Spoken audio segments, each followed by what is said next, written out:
And President Trump has linked his push to acquire Greenland to a Nobel Peace Prize snub. The new revelation came in a text message to Norway's prime minister. And as the president escalates a trade war with Europe, here's CNN's Karen Kafa reporting from Washington. President Donald Trump tying his pursuit of Greenland to a snub by Norway's Nobel Prize committee.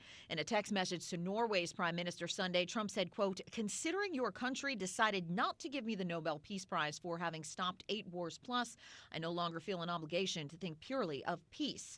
Trump's escalating threats shaking NATO allies, including Denmark, of which Greenland is an autonomous part. We're not willing to give up the sovereignty and hand over 57,000 Danish citizens to become Americans against their will. Trump also threatened an additional 10% tariff on goods from several European countries that oppose his plan.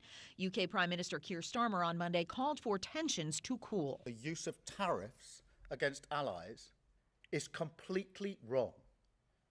It is not the right way to resolve differences within an alliance. Italian Prime Minister Giorgia Meloni, who has had positive relations with Trump, also called the tariff threat a mistake. I wanted to say that the prediction of an increase in tariffs against those nations that choose to contribute to the security of Greenland is, in my opinion, a mistake. The EU, in retaliation, considering a so-called trade bazooka that would cut off U.S. access to key European markets and other economic countermeasures.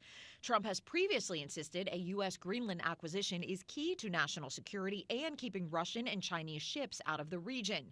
Greenland's premier said on social media Monday, quote, "We don't let ourselves be pressured. We stand firm on dialogue, on respect, and on international law."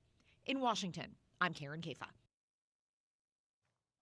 Now, this all comes as the U.S. Supreme Court weighs whether President Donald Trump is using his emergency powers appropriately and imposing the tariffs. That decision is expected to come down this summer.